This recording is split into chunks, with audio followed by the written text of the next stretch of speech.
afternoon, and thank you for joining us today. The Driving Concern Employer Traffic Safety Program is pleased to be able to offer the webinar, How to Protect Your Employees and Your Business. I want to welcome our presenter, Lisa Robertson, Senior Program Manager with the National Safety Council. A few things to note before we get started. Everyone should be muted, but please press *6 to minimize background noise and ensure quality. And this is if you use the call-in method. The presentation was made available for note-taking, and you should have been able to access that when you logged in. You do have the ability to type questions during the webinar using the chat function. The presenter may answer your questions during the presentation or choose to address questions at the end. If you should encounter any problems or issues, please type a message in the chat function to let us know, or you can email me at deanne.crane@nsc.org. Lisa's contact information will be available on the last slide. There is also a very brief post-event survey at the conclusion of the webinar. And because this program is funded through grant dollars and provided at no cost to employers, we would greatly appreciate your feedback. With that, I welcome Lisa, and I turn it over to her to begin. Thank you, Deanne. How's everybody doing today? I hope everybody's having a great Thursday. I think we're probably all in different locations than we planned on being on. So I want to say thank you guys for joining me today. I'm super excited to talk to you about one of my passions, which is safety and transportation, because they go hand in hand in my world. And so, you know, at the beginning, I think you saw a bunch of webinars that we have upcoming, and I'm going to get started with you. You know, I like the expression that safety is not an experiment. You know, a lot of times people say, well, let me experiment with this, or I might add this to a recipe. I'm going to experiment to see what it does. But honestly, when we talk about the workplace and we talk about experimenting, that's really not the location that we should actually determine that we should be doing experiments or we should experiment with safety. It's probably not the best choice that we as safety leaders, employers, managers, that's probably not the place that we should actually experiment. And there's probably a better way to do it and a better word, right? So when we talk about the workplace, you know, workplace safety is referring to that working environment, okay? It's, you know, where it encompasses all factors that, you know, we're talking about the safety, the health, the well-being of the employee. So when we talk about workplace safety, that's why experimenting in that arena is not the right place to have an experiment, okay? Experiments are really done in labs, okay? It shouldn't be happening when we're talking about an employee's safety, health, well-being. So let's look at what is an experiment. Let's talk about the differences. You know, I don't know if you're like me, but when I hear the word experiment, my brain automatically goes to test tubes, a lab, right? Because it's a controlled environment. When we do an experiment, we're looking at a controlled environment, okay? When there is an experiment, there are certain things that are going on. Safety is at the core of it. But if we choose to experiment, well, is this really going to work for us when we decide to do, you know, this for our safety? We can't really do it in the work arena, right? In a lab, it is very controlled. We know we've got all these safety measures in place for this experiment. So that's why an experiment is going to be a little bit different than when we talk about exploring. There we go. And this is what I work in all the time, day in and day out, transportation. And what I can tell you right now is a roadway does not look anything like a lab. So that tells me the roadway, and when we have people driving, whether it's driving to work, from work as a part of their job, meaning they have to drive as a part to accomplish a task, that's not when we experiment about safety. That's not where we think, is this policy going to work? Oh, are these things going to work? Can I use this method or this system? Or did my education or what I'm trying to do, did it work? This really isn't the place that we really want to be able to say, hey, let's just experiment, because we don't want the roadway to be our experiment. That's not our lab, okay? So what about exploring? What's the difference? Because when I think of exploring, I kind of thinking about looking into. I look at how do we look at a variety of different things to figure out what exploring means, okay? So you want to look at something carefully. I always say, what does the data tell us? I always think about something being thoughtful in a detailed way. We're also looking at some of the other things like to study or analyze. Deanne, I'm getting a lot of feedback. I don't know if somebody's got an open line or what, but I don't know if anybody else is hearing it. Hopefully not. and to try to learn about something. When we explore, we're trying to understand something. I always tell people in the workplace arena, find somebody who's in a like industry and ask those questions, right? If you are trying to find the best way to create your driver safety or your safety program, and you're in the solid waste industry, well, you shouldn't go to the newspaper industry and ask a friend who's a colleague that does safety for the newspaper industry, because that may be apples to oranges. But when I talk about exploring, that's when you really want to look and you really want to assess, and you want to be really careful about it. So that's completely different than when we experiment. When we explore, we're trying to determine something. We need to know we want to analyze something. We want to understand something better. So we're starting to determine how are we going to do something better, or how are we going to do something safer, right? And we know that transportation is costly. We know that there are hazards. But we also know that the single greatest hazard to our employee population, which is our most important asset, it's not going to be, hazardous machinery or working at heights. It's driving. We know occupationally that driving is the leading cause of occupational fatalities. So we know that that is our most costly hazard. So we can't afford to be experimenting on what safety looks like in that arena. That's not a place that we can afford to do that. And when we look at what our fatality counts have been occupationally when it comes to transportation, this hasn't really changed over the last several years. And I always say when we're analyzing and we're exploring and we're looking at data, what does the data tell us? Well, the data tells us that the injury counts in occupation fatalities regarding transportation, it is pretty much unchanged. We know nationally that those numbers and the states pretty much mirror that as well.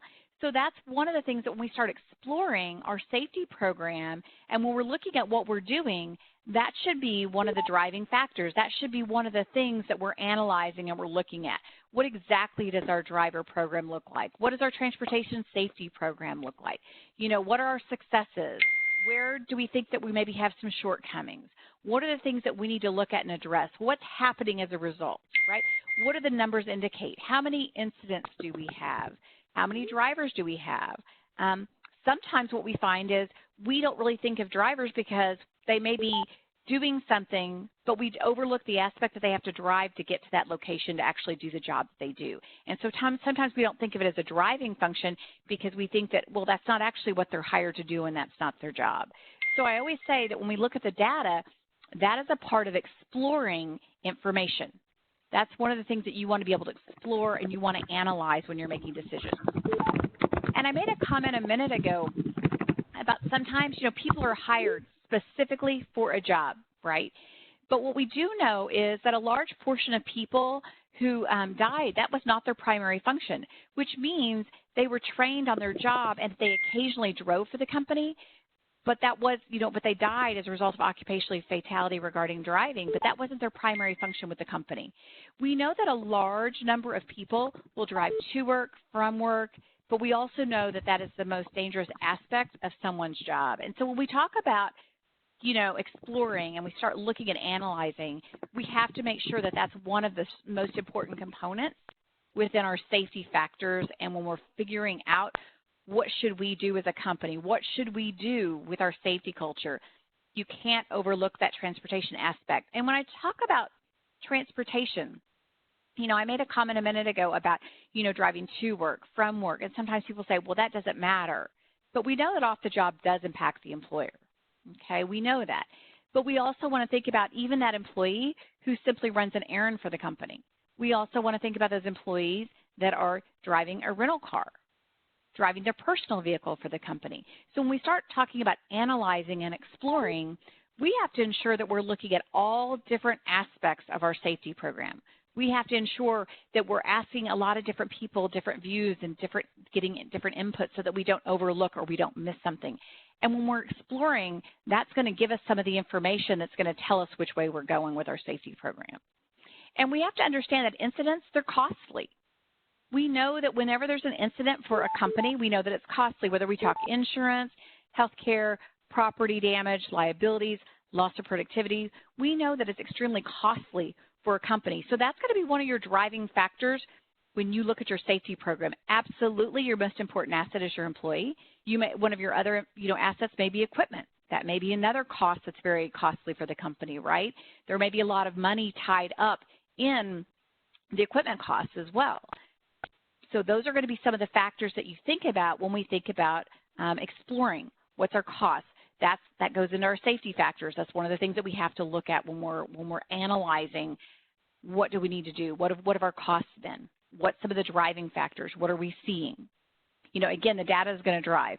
Injury facts that the National Safety Council does always has some great information. It always talks about what are the costs, because we know every decision that an employer is going to make, it is going to be tied typically to dollars and cents. They're going to be looking at decisions that deal with, safety. They're going to be looking at decisions with cost. What do we need? What is the impact of that? Again, what is the cost? And so we know that injuries are costly. So when you start talking about your safety program and you're exploring, you're going to have to actually look at what have been our costs. What have our injuries been? What do they look like, right? We know that it's costly. And so sometimes they kind of get overlooked when we don't actually put a dollar figure to it. We may say, well, there might have been 5 injuries, but what's the actual cost to the company? Why do we need to include that? So that's going to be another thing that when you start talking about exploring that you're going to want to look at. Because I don't know about you, but I consider 170.8 billion to be a lot. I consider that to be a lot of money. And the fact that we know if it was medically, if it was a consultant injury medically, that's at least $41,000, right? And so that impacts an employer's bottom line. So when we talk about a safety program, when we talk about what we need to do, we can't experiment because that's going to be even more costly. So we've got to explore. We have to look at all of these angles, and we can't overlook some because we're quickly trying to make a determination, or we're quickly trying to put policy in place, or we're quickly trying to make some decisions. We want to make sure that we're making the right decisions and we're making the right policies, okay? Lost work time. When employees are not at work, it's extremely costly to employers as well. So we know, again, our employee, one of our most important assets. So if they're not at work, we know that that's costing our company money too. So when we're talking about, what kind of program do we have, we need to figure out how we protect our most important asset, which is our employee. Because when they're not at work, a company has lost productivity. So we need to figure out how we help our employees. And also, too, when I talk about on and off the job, we know that injuries off the job also affect an employer when it comes to productivity, so you don't want to overlook that either. So when I talk about the difference between, again, experimenting and exploring, and again, when we talk experimenting, that's going to cost you probably a little bit more money and have more risk. So what does work? What doesn't work, and why? What are the things that you really, as an employer, want to make sure that you're taking into consideration to have a strong safety culture, a strong safety program? So you've got to think about, exploring safety through different thinking, divergent thinking, right? Sometimes you'll have a top-to-bottom approach. I hear that all the time in a lot of the presentations that I do. Somebody will say, well, it came from the top. Management made the decision. It was rolled down. And sometimes when you encompass your team members, you will get some solutions that you didn't think about. You may also get some areas identified that need to be included. So when we're exploring, figure out how the team members, figure out how company employees can play into that exploration of what you're doing. Okay? And sometimes instead of answering a question, a good way to say is, what do you think? Sometimes that employee base will have some awesome ideas. Sometimes you may say, I don't want to ask because all they're going to do is tell me problems. But what I say to that is, have you opened the door to find and hear the solutions from them? Sometimes the solutions are right under your eyes and right in front of you, but you may not know those. However, somebody else who's working on it day in and day out may have a suggestion or idea that hasn't been thought of. And sometimes those people that are on the front line will have some great suggestions and some great ideas. So I always say when we're in that exploration phase, we really need to get the input. We don't want to say that this other input isn't really valid or it isn't really important, because this may be the driving function of your safety culture. It may be the masses of your employee base. So again, think about how you ask the right question to get some of the right answers brought back to you. So what do you think you should do? Okay, let's talk about a decision process, because when we're exploring, it's really important that we gather the information. And I made a comment a minute ago about what are your incidents? What do the incidents look like? What are they made up? I get a lot of people that talk to me about striking fixed objects. Is that where a lot of your information is? Or are your incident rates something else? So gather your information. Look at like a historical data, okay? And also, too, as I said, look at what the data tells you. What about industry data? I work with a lot of different industries, and I'll see that one of them may be one of the top leading, that has the most incidents with transportation. It may be asphalt. It may be solid waste. It may be construction, right? So what does the data tell you about your industry? Then the next thing is, what information can you gather from other companies that are like-minded? Are they seeing some of the same trends? So it's really important in that gathering of information that besides asking our employee base, what else can we gather from data that's out there? And what are our predictions? What predictions can we look at and what predictions can we make? And if you'll notice, all along on the left side of my PowerPoint screen, you see feedback. Feedback is really important. Sometimes people think, I've got the right answers, I can do this, I can handle it, I can figure it out on my own. And sometimes they forget that feedback is important at every single step in our decision-making process. That feedback is something that will help guide you when you're making some decisions. So what alternatives are there? Are there alternatives that you can choose? What hasn't been working, right? You've gathered some information. You've got some predictions. What are some choices? Okay, now you want to implement the decision. Well, you've got to evaluate it. Sometimes what happens is somebody will make a decision, this is what we're going with. I've made the decision, this is what we're doing. It's really important that you're evaluating it and you get feedback, because what if your incident rate goes up? That might not have been the best process. Do people understand the decision? It's really important that when you do make a decision, that it's understood by 100% of your employee population. How did you communicate it? Did everybody that was sharing the information understand it completely to share it with the people who work for them? So understanding that whatever decision that you make and you've gotten your feedback along the way, it's important that people understand and they know it. Because what if you are a company that communicates with memos, but we know that maybe only about 10% of people maybe look at the memos? That's probably not the most effective way to implement a decision to ensure that the masses and your employee base understands the policy or the decision that's been made. So when we evaluate it, you need to determine what are those evaluating factors. What are we going to look at to determine if it's been effective? So that's another thing that you need to do in your gathering and you're figuring out in your decision-making process. Understand how you're going to evaluate it. What are the metrics that you're going to be looking at to determine if you've been successful, or if you need to go back and you need to get more feedback and you need to start gathering more information and looking at the data, because the data should really drive what you're doing and the decisions that you're making. I want to share about safety as a smart business, because I was gathering some information that I thought was so helpful. And one of the things that I thought was so beneficial was safety is everyone's concern. And that might be one of my favorite new expressions is safety is everyone's concern. Safety is not just the safety leader's concern, not just the manager's concern. Safety is everyone's concern. Safety impacts a company's bottom line. If you have an unsafe workplace, unsafe employees, or unconcerned employer, that will have a direct connection to injuries as well as costs, liability. And so that's something that I think is really important and should be a driving factor, that safety is everyone's business and everyone's concern. What about training? If you've ever heard me speak, you know I talk a lot about training is not a one-time activity. It is not a one and done.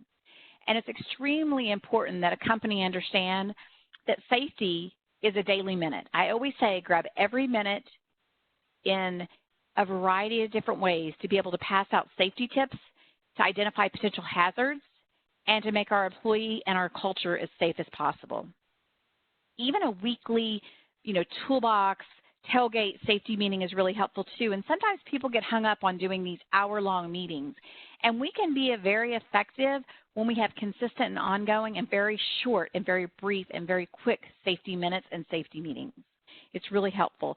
But your goal every time you're doing safety is to reemphasize and re-educate employees in that knowledge that you want them to know and to have, especially to be able to do the jobs that they do. Okay, this is probably another little point that I hear a lot about in different presentations that I do or when I meet with employers and new hires, that initial safety training. And it's real important that the initial safety training for new employees is not something that's accomplished in 15 minutes or even an hour. Sometimes it's a very brief safety conversation. Sometimes they're giving a book and they're asked to go home and read the book, sign a piece of paper and bring it back. So that is not how you're going to accomplish an employee that safety is your culture, meaning that it's everyone's business by giving somebody the employee's handbook on safety and asking them to sign it. That's not going to be an effective way that you're going to make a safe employee that's going to be that asset to that company to help keep safe, to keep our employee base safe. So understanding that you need to know that they understand that safety is at the core of what you do. And if it's a 15-minute brief during orientation, that is not going to be enough for that new employee to understand that safety is important to you.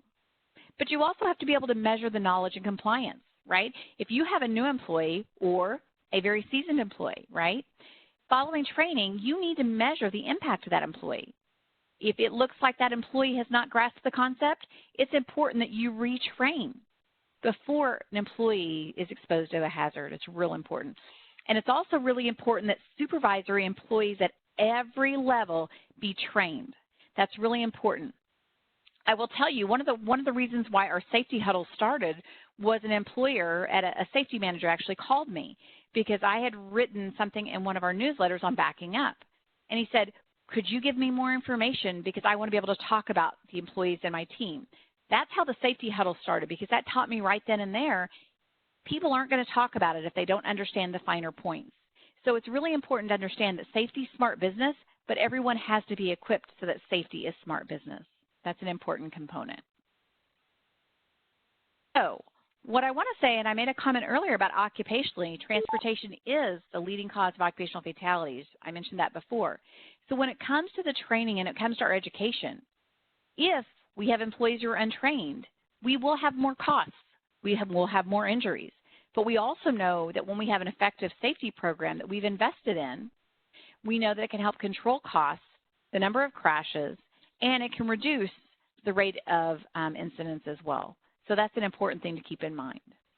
During this time where we know that a lot of companies and a lot of employees are working from home, and we know that it is a different culture we're in right now. It's a different time. Through our project, we have always done a lot of webinars and a lot of webinar trainings, and so we're actually ensuring that we have a lot of safety information and safety opportunities for employers to be able to take advantage of. Our goal is that we have many webinar opportunities that are brief, they're very quick, but they give the employer something that they can actually use for training and education. And so we hope that right now is a time that we can provide the support that you might be needing. And so I hope that you'll join us on a few upcoming webinars as well. And we have several trainings as well. You will actually see more opportunities being added because we've been asked by other employers for a few additional webinars. So please watch our website because you will see more. Here is my information. At any time, you are more than welcome to send me an email or give me a phone call. If you have any suggestions or ideas of any webinar topics or trainings that you are looking for, please don't hesitate to contact us. We would be more than happy to help try to provide that need that you may have. And I'm looking in the chat window, and I currently do not see any questions. I don't know if, Deanne, if you see any other questions from anybody else who's on the line with us today. I don't see any questions. Like Lisa said, if you have questions, you can email her. I gave my email address at the beginning. If you had trouble downloading the presentation or anything like that, you can email either one of us, and we can get that to you. Lisa, do you have anything else? I did see someone ask, how can you sign up for future webinars? You can go to our website, txdrivingconcern.org, and you can sign up for our future webinars. If you receive our newsletter, the future webinars are listed in that as well. And you can always email any one of us, Lisa or myself, and we can send you the links to the webinars and answer any questions that you have. Again, our website is txdrivingconcern.org. Lisa, do you have any final thoughts? I do. You can also look at our training tab as well. When you look at what on the website, there is a webinar tab, but also do click on the training tab because all of our trainings are being done virtually via WebEx as well. We've been doing those for quite some time now, and so I just want people to know that you've got an opportunity to attend a 3-hour webinar very easily at your fingertips. We will actually have several others that people are maybe familiar with. And so there is a link on our page.